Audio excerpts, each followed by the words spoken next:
size of things. How big is an atom? How big is an atom? Can you give me a dimension?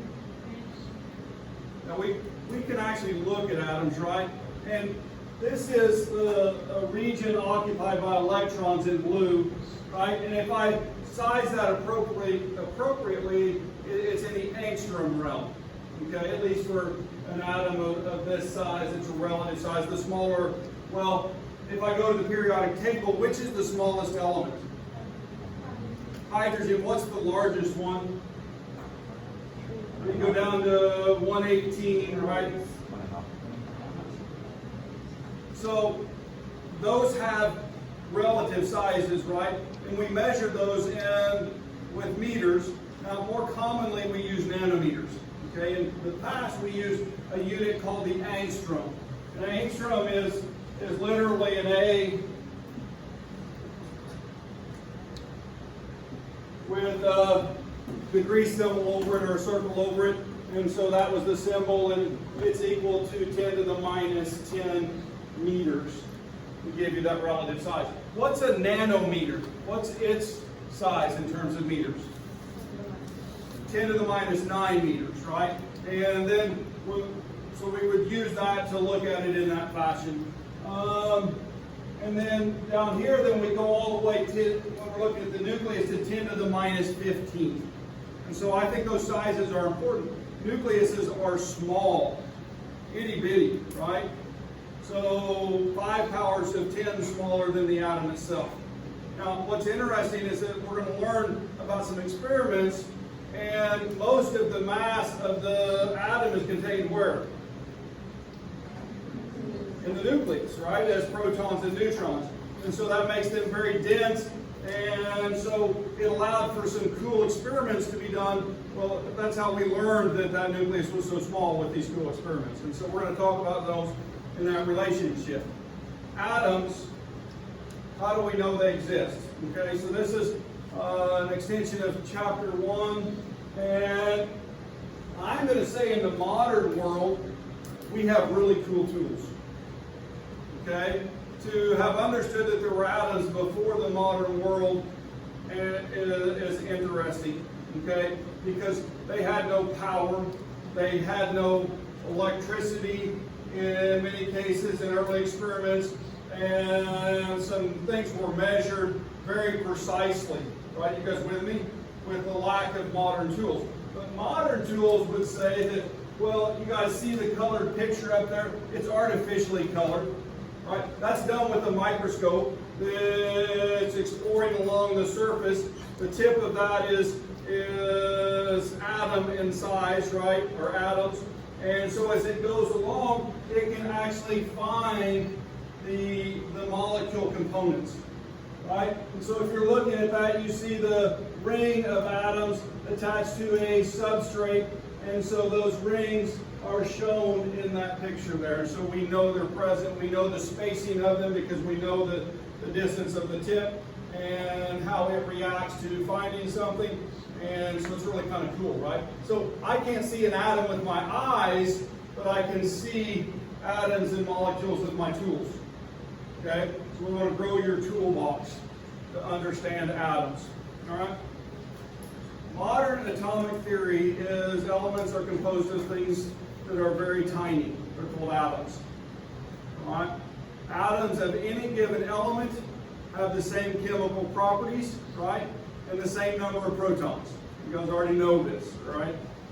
Compounds are formed by the chemical combination of 2 or more elements. Right, that's how we make a new compound. And atoms are the units of change. And so this is modern atomic theory. Believe it or not, Dalton, one of the past scientists, his atomic theory was not much different from this one. The things that he missed is he didn't know about protons. Okay? So his phrasing was different because of that lack of knowledge, something that we've learned about as science has progressed and changed the view of that. Cool? All right. Did I go too fast again? So I'm going to encourage you, if I'm going too fast for you, to print the slides and then just make notes on those things that are already present. Okay? So encourage that. Historically, how did we find out? Well, we have some experiments that occurred, right? One, we took, for example, the water molecule, right? And we sorted that into hydrogens and oxygens. And we did that through a process called electrolysis. And what we found was when we got to hydrogen and oxygen, we couldn't get it to break apart anymore. You guys with me? So we found those two elements, and so we started saying that when we took a molecule and we went through electrolysis and we couldn't break it down anymore, then that was the elemental form. And then what we did is we started reacting things with those elemental forms to make new compounds, and we counted the amount that was used, and what we found is that always the same amount was used depending on which molecule we were making. Okay? And so, in other words, we found that when we have molecules, that they have constant compositions. Right? And this proved to be true over and over again. And so the building blocks of constant composition were the elements. Right? The amount of building blocks was unique to each substance.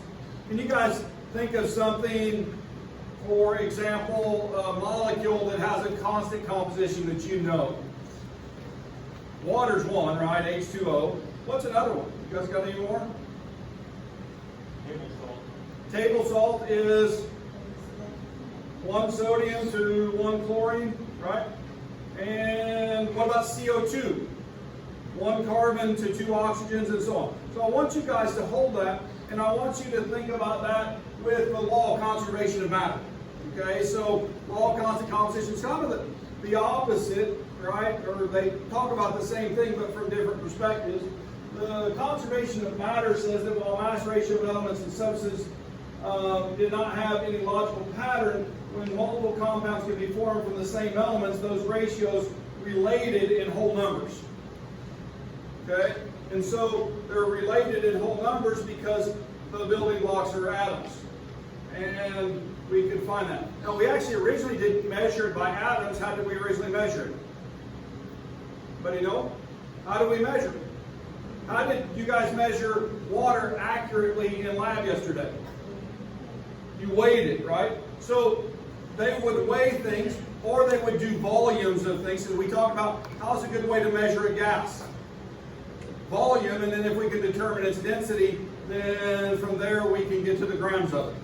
And so the past experiments were done in that fashion. And so what do you guys think? I've got carbon compounds with oxygen, and I have a 1 to 1.33 and a 1 to 2.66 proportionally by mass. What two compounds am I talking about? Carbon monoxide and carbon dioxide. So I can isolate those two compounds, and I can identify them based on the ratio of the two elements present. Cool, right? Let's look at some other cases. Let's talk about other evidences and those types of things, and we'll come back to that. We have things like scanning tunneling microscope, scanning tunneling microscopy, which we saw an image from that in the early slide. And we have things like Brownian motion. This one's really cool. Have you guys ever laid down and watched dust particles in the sunlight? Yeah, we've all seen that, haven't we? If you watch closely and you focus on some of the smaller particles, you can actually see them change directions. What's happening when they do that? They're running into something you can't see. Yeah. Things in motion don't change directions unless they have some sort of energy put in to change their direction. Okay? And the same thing can be seen in solution where you can see particles that are moving, right? And so that Brownian motion is known, right? Einstein suggested it. Those were unseen, and then later we proved them to be present. And then there's also some other experiments like Avogadro's number. Now, what's interesting, Einstein actually did an experiment to measure Avogadro's number. And I don't know, I've never looked at his paper to know this for sure, but a story in one of my books that I've read said that he missed by a full power of 10. So maybe he was a better theorist than he was an experimentalist. It's an interesting concept, isn't it? So, was he bright? You guys believe Einstein to have been a bright man? I believe so. Very intelligent. And he had a way of seeing things that was different from the way normal people see them. Okay? And so it allowed him to make some statements which have proven to be quite amazing. Now this number, 6.022 times 10 to the 23rd, actually has a song, or at least a chorus about it. Someday I'll write the rest of the song. Would you guys like to hear that? Avogadro song? Yeah. Avogadros, avocados, how many would there be? 6.022 times 10 to the 23. A lot of avocados, wouldn't it? So it would well cover the earth, and yeah, we would be knee deep in avocados. Do what? Unlimited guac, yeah. That might be a good way to get people to come to your restaurant. Unlimited guac. All right. If matter is continuous, this is an argument. Is matter continuous or is it particular? Now you guys already know the answer to this from high school, right? They did it before then. Definitely high school. You learned about particles. What are the particles' names? Elements, right? If you go back all the way into Greek history, there's some philosophers who discussed this, right? And before they had any evidence of atoms, before they had any evidence of science as we have it today, this conversation was already started. Can things be broken down into individual particles, like sand, like grains of sand, or is matter continuous? Right? It's an interesting argument, isn't it? And so this argument is up here. We should not be able to sort a building block if it were continuous. And so that Greek argument, right, the Greek philosophy argument was solved with modern science. Did it take a few years? Yeah, it did. So, well, in reality, we know it's particulate, and so that explains that. All right. Law of conservation of matter, I promised that I would come back to this.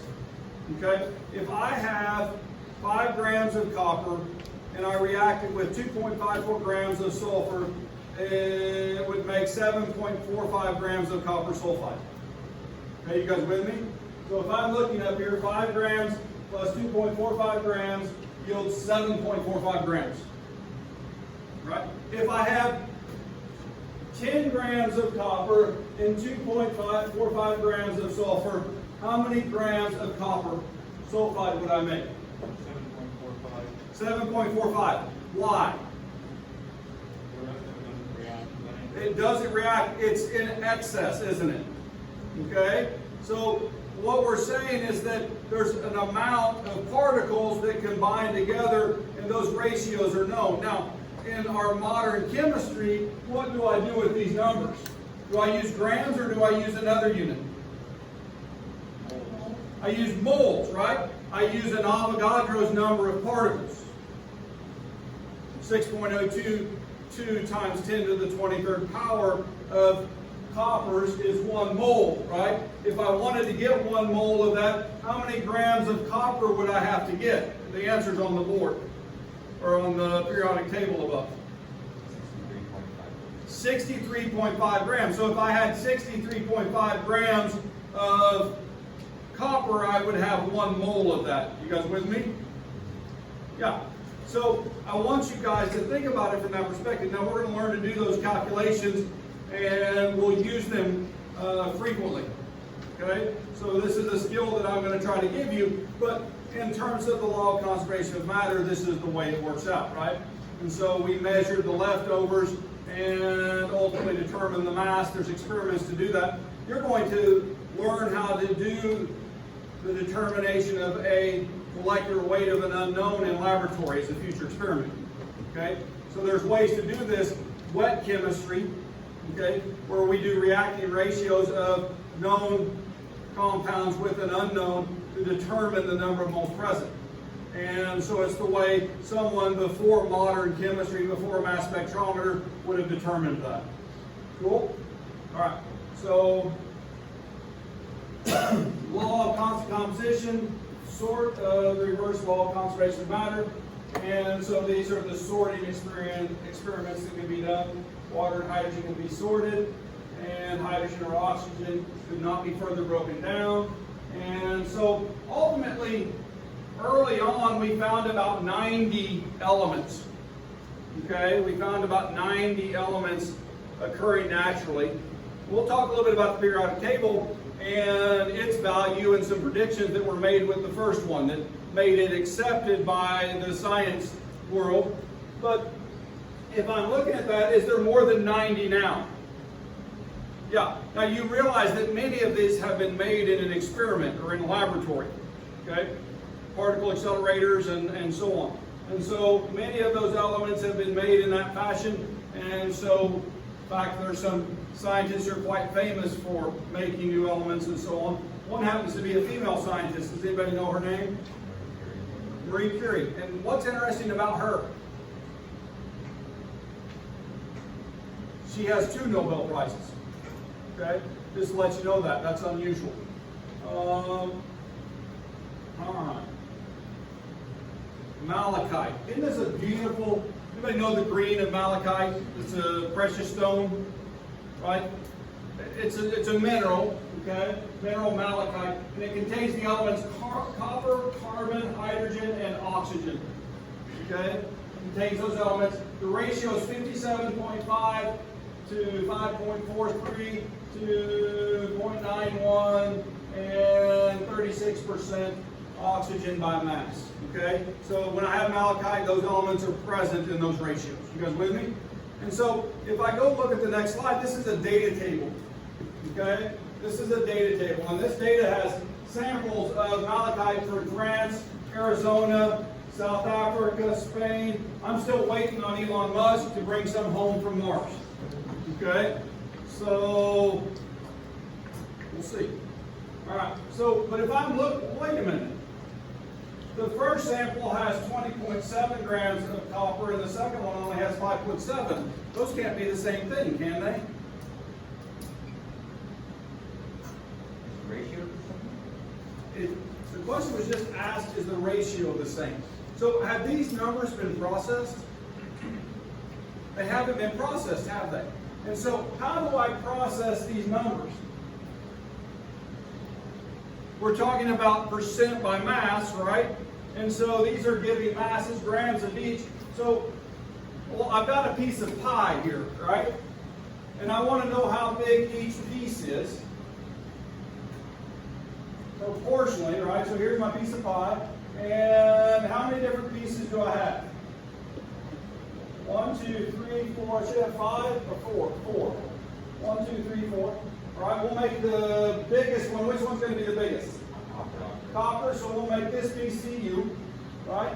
And then we'll make this piece, I don't matter. How about carbon? This one hydrogen, and this one oxygen. Cool, you guys with me?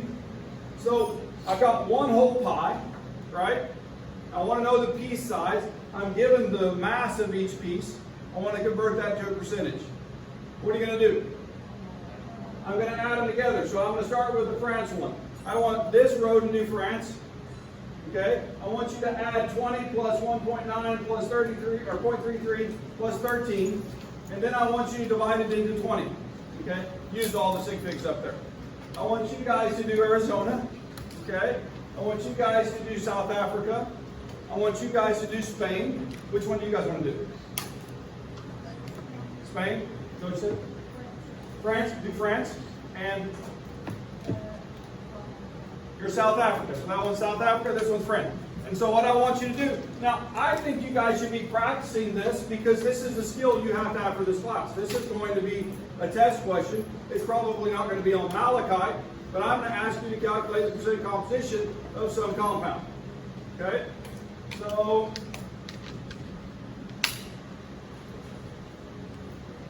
I'm going to help the ones from Spain. And so 6.9 plus 0.65 plus 0.109 plus this is all grams. Why are you And dividing it by 20? do what? Why are you dividing it by 20? Hang on just a second. I'm dividing it into 20.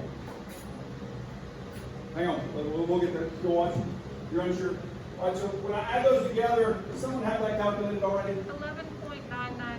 11.999. 11.99. No, just There's 3 nines. 3 nines.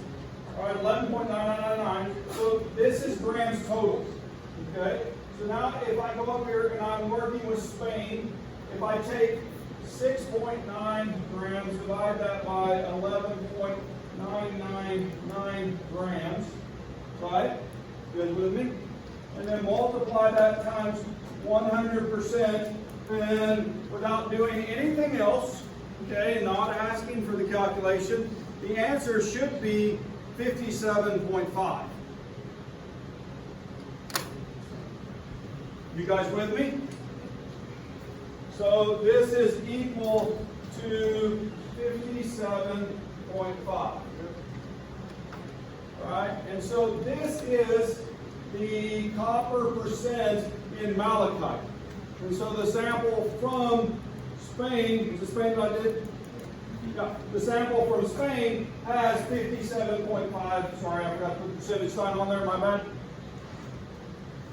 Has 57.5%. Cool. What's if I do this same thing for the, was this carbon? Right? This is carbon, so if I take 0.65, and what am I dividing it by? 11.999 grams, then multiply times 100%. This is going to equal 5.43% carbon. Is that what you guys get? I don't know if it is or not.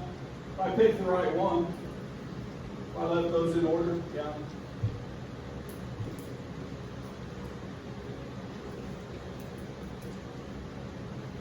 So are you guys getting the trend here? Now, the you people who have calculated the malachite from the other locations, are you calculating the same numbers?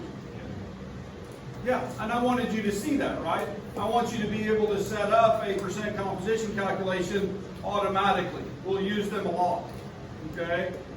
Piece of the pie, that's what I always call them. Those are piece of the pie problems. And so then I can go back and put my pie back up here and put the different pieces, and I have calculated that, and I can show that in that nice pie graph form. That's a good way to display percent composition. Cool? Because I can get the relative sizes. All right. What about Mars? If it were Mars, what would be the percent copper?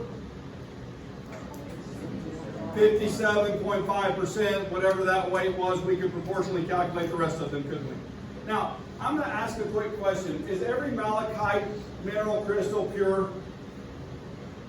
You know, could they slightly vary? Or could there be another impurity in there, another element present? And yes, the answer to that is yes. Okay? So, but now to be defined as pure malachite, then it would be this. All right? All right.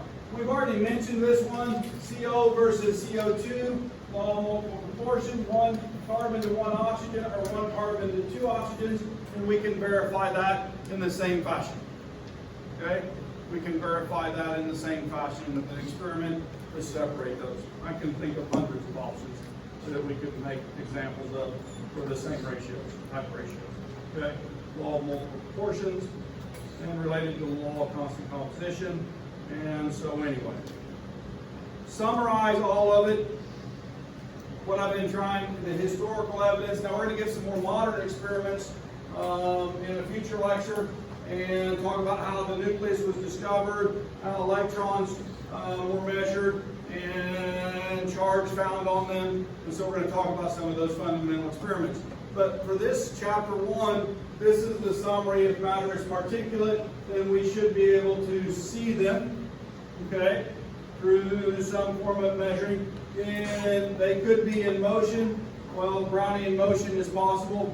and gases, and then they should be able to be measured and counted by experimental methods, and we can do all of this, okay? So I just want you to think about it from that perspective, and, well, it's really kind of cool. Chapter 1 kind of goes random here at this point, and so there's some things that it's giving you that it wants to put in your vocabulary for the future, and so it starts talking about elements and in the form of metals and non-metals. Now, I automatically go to the periodic table when we start talking about elements because this shows the elements we know. And then I go up and I see a line that's not shown on this one, but it starts there between boron and aluminum, and it stair steps down from there.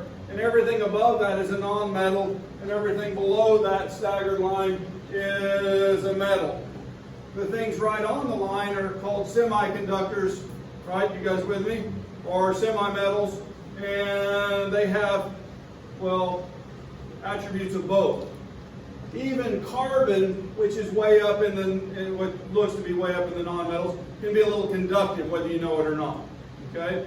And we use it for those types of experiments because its resistance to conduction, because of that band gap being wide, but it's still conductive enough to be an electrode, or especially if I modify it with something, and then I can make very specific electrodes for specific things. And so having that knowledge of the periodic table, silicon and germanium, they are used widely. Where are they used at? Making computer chips, right?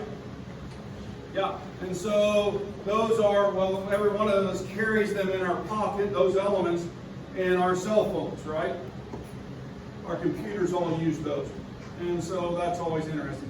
Now, elements, right, as molecules, we can have diatomics, right? When I have a diatomic, how many nuclei do I have present? 2 nuclei. And so H2, right, N2, O2, all of those are diatomics. There's a whole list there.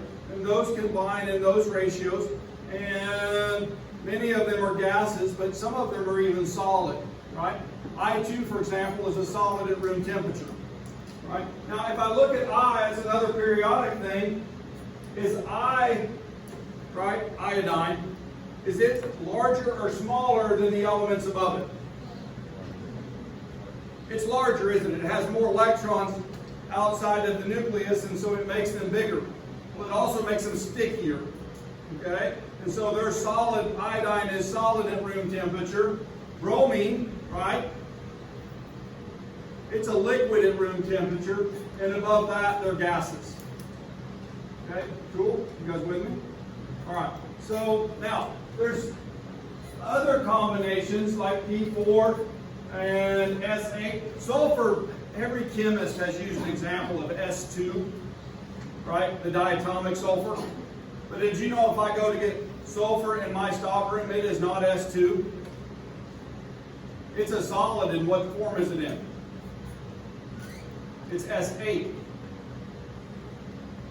Interesting, isn't it? So it's not saying that S2 can't exist, but the more common is the S8 form. In fact, I saw that a lot in my graduate program because I was working on a gasification project. And that gasification project was reducing, and so it would reduce the sulfurs sometimes.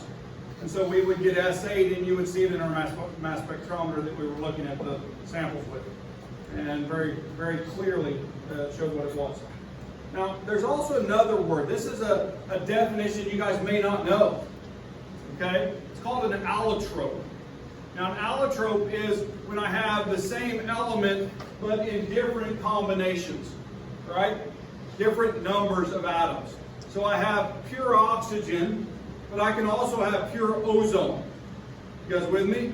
And so ozone and gaseous oxygen are allotropes of each other. Right? Graphite and diamond. Right? 2 different configurations of carbon. Graphitic carbon, diamond carbon. Because they have different structures, they're determined to be allotropes. All right?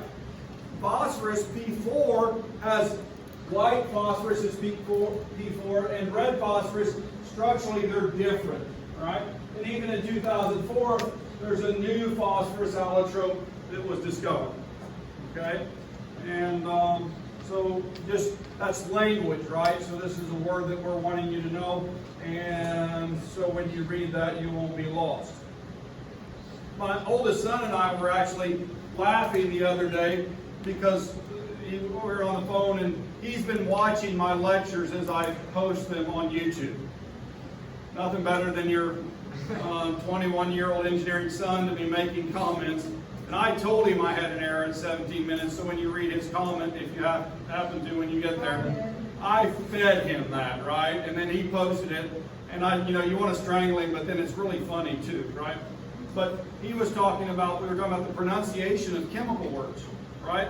That if I'm from England in that school, then I can't even say it.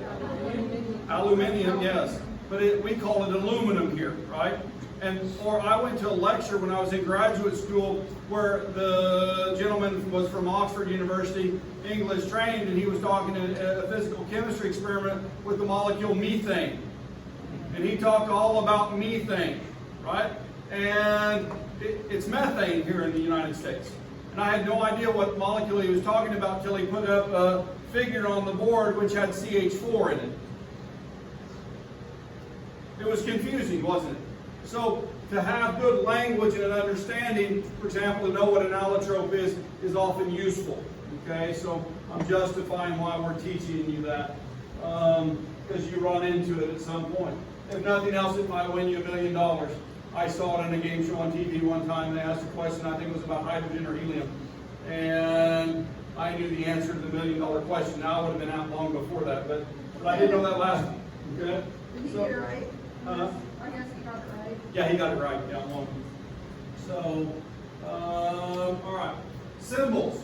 So when I start using symbols, most of you are familiar with this. And if I write BR2 on the board, then the first letter is uppercase, the second letter is lowercase, and the number represents the number of atoms present.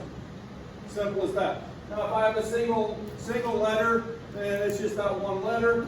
And examples: calcium, radon, aluminum, chlorine, xenon. And numbers indicate how many are present beyond one. Here we have how many hydrogens? How many oxygens? Where's the one? We customarily leave the one off, right? And what about how many irons here? How many bromines? So I have another question. Let's go to the periodic table because I want to start practicing this. This is an ionic compound, so that means that the metal is positively charged, the non-metal is negatively charged. What's the charge on the negative element, the Br? -1. When it makes an ion, it's -1. Does anybody know what its oxidation state is in this compound? It's 0. Okay? We commonly leave that off. Right? In its elemental form, it's 0. When I remove it from that compound, I have to give it an electron to make it stable. It has to have a full valence shell. And so that means that if this is -1, then what's the iron? +3. Okay? So just a reminder of that we need to have that ability to do that. There's actually a worksheet on Campus Web to help you determine oxidation numbers. All right? So it's for practice. Yeah, just let you know it's there if anybody would like to look at that. We'll move into that a little bit more. Wow, look at this molecule. All right? This is how many carbons? 6 plus. Any more carbons? Is this a carbon? No, how do I identify that? It's fluorine. There's a small case letter past it, right? So those two go together. Just make sure you see that, right? So that means there's 7 carbons. How many hydrogens? 3 plus 1. Right? Now, I'm going to ask a question. I'm going to ask, if I put a 2 right there, how many carbons would be in there? There would be 2 in there, wouldn't there? Right? So that's showing that there's 1, the way that there's 1 of those. But I can use that and use multiples inside of parentheses too. Right? And that means that this unit goes together. And in fact, we would call this a methyl group. You guys with me? And in fact, I could draw the structure of this.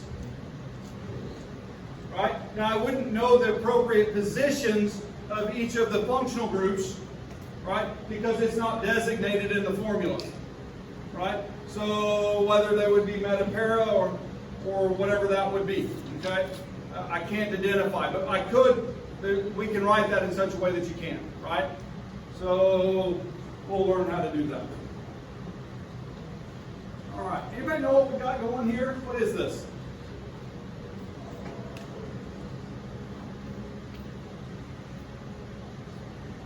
This is one of the fundamental experiments that determine the elements. It's electrolysis setup, isn't it? Now this one's a little bit more modern. Now what are we required to have to do electrolysis? You got to have a power source.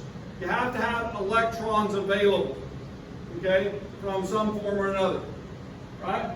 Now what this is doing, I want to tell you guys something. If these are carbon electrodes, this is working great, but if you use metallic electrodes, then they'll actually undergo oxidation reduction and you won't get this perfect ratio of gases.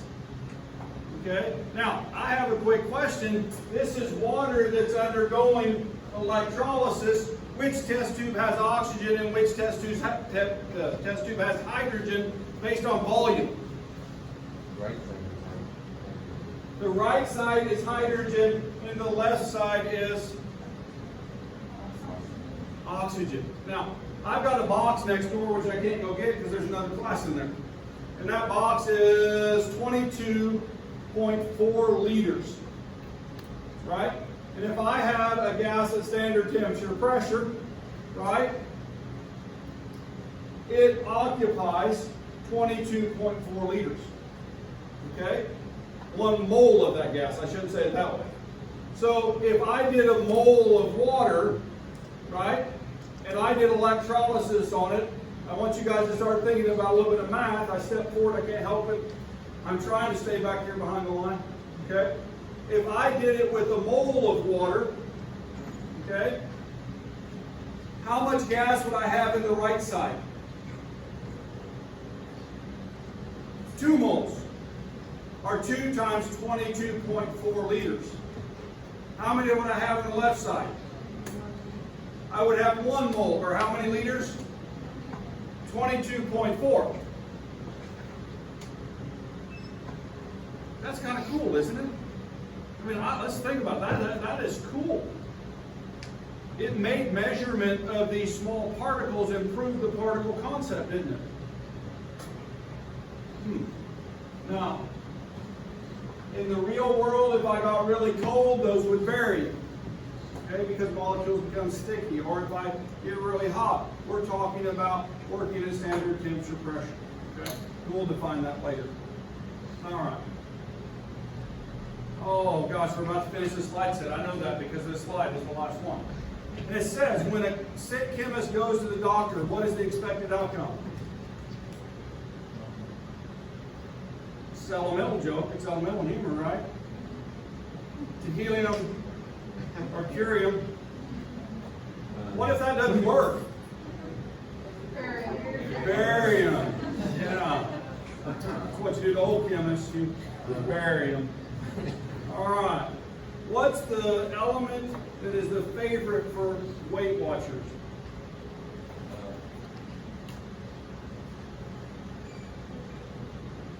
Nobelium?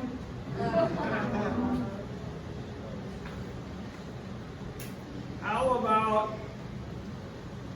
what book could the chemist not put down?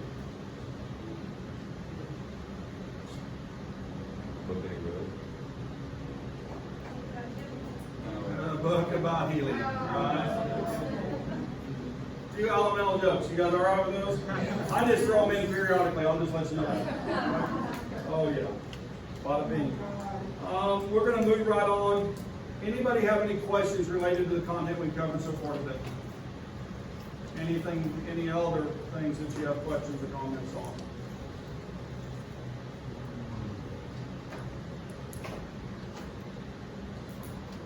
Yeah. Yeah. If you could write the equation for how to determine an element's molar mass, Yes. That's pretty. Can I do how to determine molar mass for a compound? Yes. Yeah, absolutely, yeah. Is this related to a sapling question? No, I was just curious. Okay.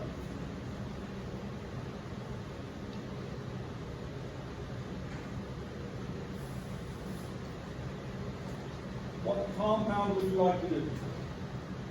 Anything? Sodium chloride? That would work, yeah.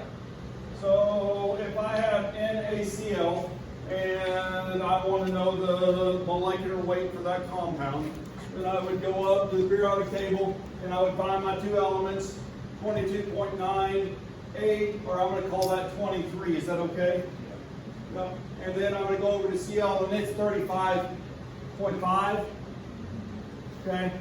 It's right in the middle, so I always have a tendency to write it that way. So the way I would do that is I would do 1 times sodium, because I got 1 sodium atom. You guys with me? Or if you wanted to put in the charge, you could, but usually when I'm doing this, I don't.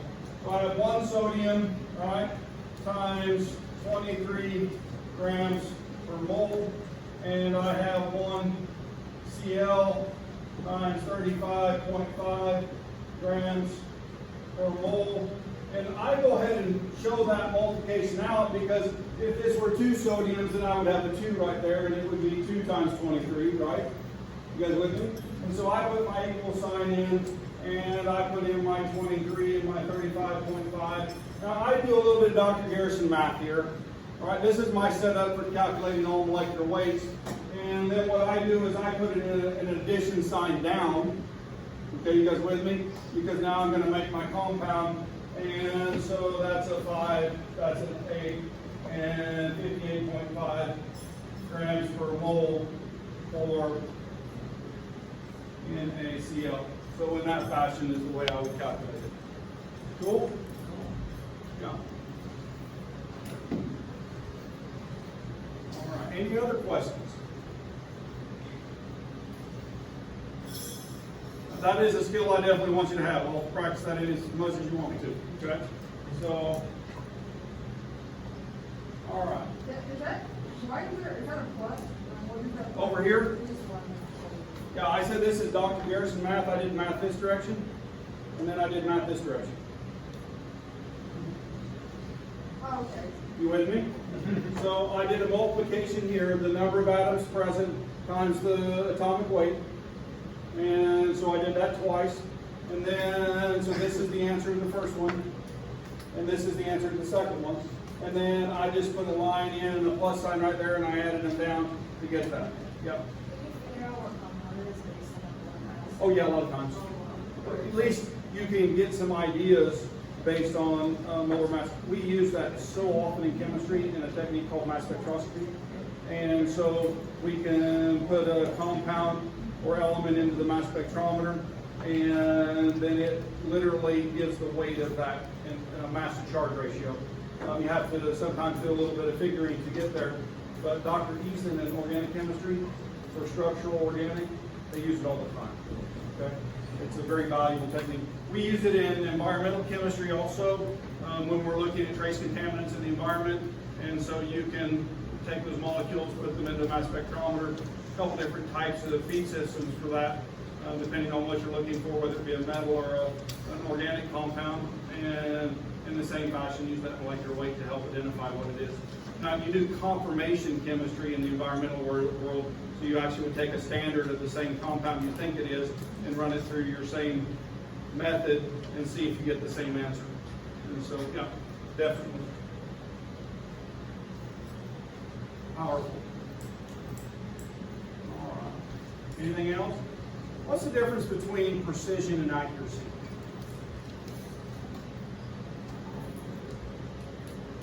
What's the difference between precision and accuracy? Think about that for a second, right? So, I think it's best done with pictures. Okay? You guys, this is a bullseye, right? I'm looking and I'm shooting at the bullseye, and to be accurate, where would I hit? Right in the middle, right? Is this accurate? No, I've missed the middle, haven't I? But I'm very what? I'm very precise because all of my shots are hitting in that same place. Right? Now, this is, as an analytical chemist, I would rather have this and be able to determine I'm missing by a known amount. And then what can I do? Offset it next. Offset, I can use a correction factor to shift that to the bullseye, right? You guys with me? And that's commonly done, all right? That's called systematic error. If I look at the next one, what about it? What would you say? It's very accurate, but is it as precise as the last measurement? So if I'm actually starting to calculate statistics with this, this would have a larger standard deviation in measurement than the previous one, right? You guys with me? And so that means my true answer would be in a wider place than the precise one, okay? And so those things become important in measuring and trying to understand science, and an understanding of that sometimes accuracy is important, sometimes precision is important, sometimes both are important.